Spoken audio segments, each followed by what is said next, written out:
Zoti thot që Ramazani është për mua dhe unë do shpërblej për të.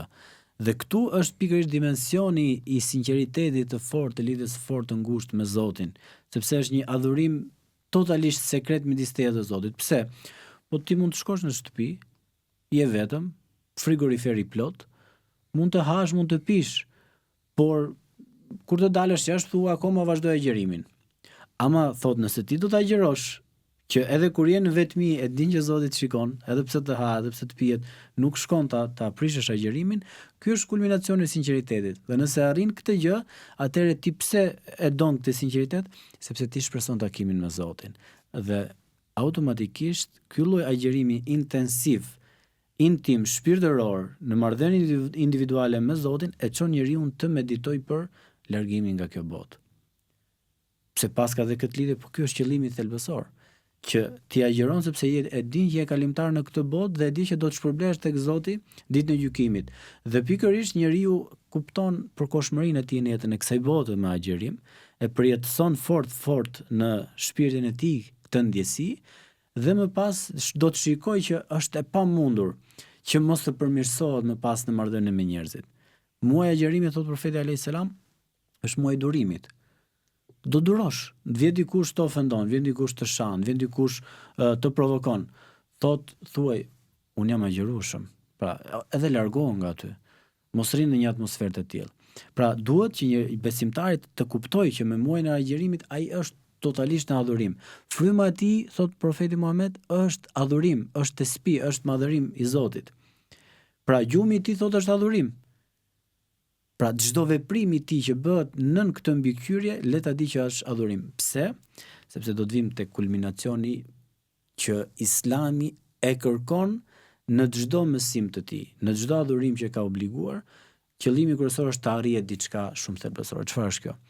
Është ajo çfarë ne e quajmë ihsan.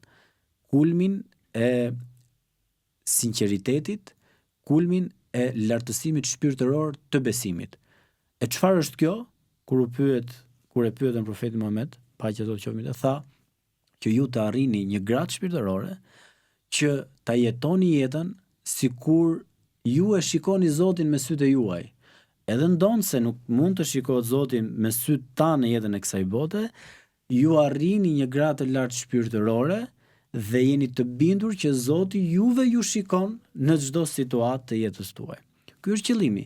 Këtë kërkon Islami nga besimtari, që të kultivohet kjo ndjesi, të jesh i bindur që në çdo situatë Zoti ty të shikon. Prandaj dhe kanë thënë që Zoti dëgjon edhe zhurmën e insektit më të vogël që ndoshta bën një zhurmë atje diku, që ne nuk e dim që ekziston.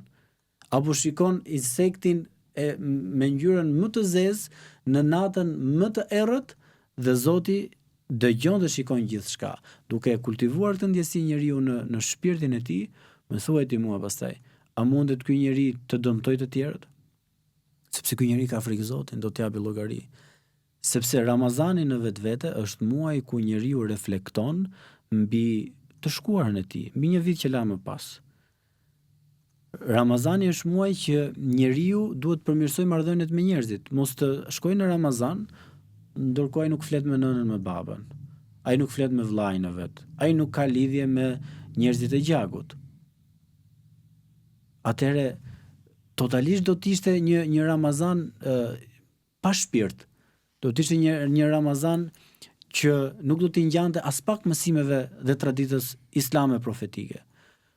Thuhet që profeti Muhammed, paqja e Zotit qoftë mbi të, ishte më bujari ndër njerëzit gjatë gjithë kohës, por kur vinte Ramazani me të nuk konkuronte dot askush. Më erdhi një pyetje interesante sot nga një vëlla, më thot njëri, tha, ndoshta e kishte për herë të parë agjerimin apo nuk e di, tha, unë nuk takoj njerëzit, tha, sepse më duket sikur prish Ramazanin, rri mbyll në vetmi. Ndërkohë, jo, nuk është ky qëllimi. Ramazani është koha kur ti të jesh akoma dhe më i buzëqeshur me njerëzit, në ndihmë ndaj tyre. Dhe ndihma nuk do të thotë vetëm ndihmë ekonomike, ndihmë të marrësh qesën e një këmshiu, një plaku, një plake, një të moshuare, ta ndihmosh, ti lirosh vendin ke autobusi i qytetit, ti thush një mirëmëngjes, një mirëmbrëma, një buzëqeshje, të gjitha këto dije që nëse do t'i bësh me sinqeritet për Zotin, ky është ajo çfarë synohet me adhurim.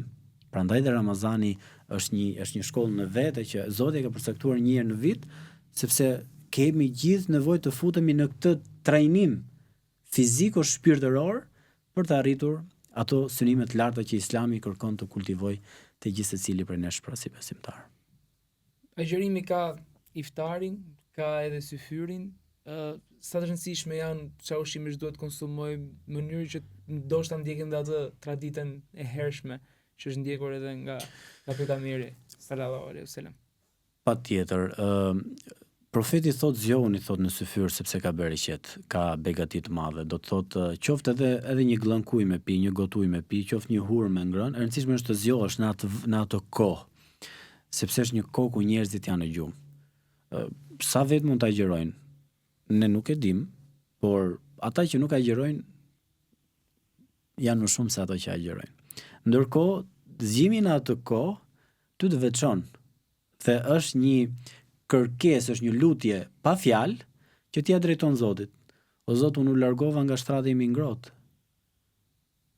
Po të shohem në një kohë kur unë duhet isha duke fjetur dhe po ndjek këshillën e profetit që të ha diçka në syfyr dhe kërkon diçka prej Zotit në atë kohë, ku është koha më e volitshme, ku na ka mësuar profeti Zot paqja qoftë mbi të, që 1/3 e natës, pikërisht koha e syfyrit, është koha kur Zoti shikon këtë dynja me mëshirën e tij të madhe, edhe thërret, a ka njeri që do të shërohet nëse është sëmur, të më lutet në këtë orë. Do furnizim, do risk, të më lutet në këtë orë. Ka një hall, ka një breng, të më lutet në këtë orë. Është koha kur lutjet nuk thehen pas. Prandaj njeriu kur Zoti thret me këtë zë, atëherë ti je zgjuar, je gati këtu, nëse do ta themi në këtë formë, me veprimin tënd, sepse vepra ka më shumë peshë se sa fjala në Islam. Sepse ti mund të lutesh, o Zot, një shembull të thjesht, dua që nesër në provim të dal me sukses, të marr notën 10, ndërkohë ti gjithë ditën as nuk e lexuar fare.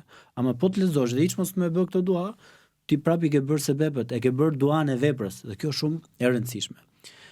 Dhe më pas ne patjetër kemi iftarin, që po ashtu iftari është një kohë shumë e begatë për besimtarin, sepse edhe aty profetin e ka paralajmëruar që është momenti ku duaja nuk kthehet pas, ku lutja nuk kthehet pas. Çfarëdo që ti kërkoj njeriu Zotit, duaja ose të plotësohet moment, duaja ose Zoti ta shtyn për një kohë kur ai me urtësinë e tij e ka parë më të mirë që do ta plotësoj ty, ose do të jepet në ditë të gjykimit si shpërblim, si sevap. Ku njeriu do të thotë, unë se kam bërë këtë punë, transmetohet, do thotë është duaja që s'është pranuar në dynja. Dhe arsye pse s'është pranuar duaja në këtë botë, është për faktin se po të ishte pranuar do të ishte diçka e keqe për ty.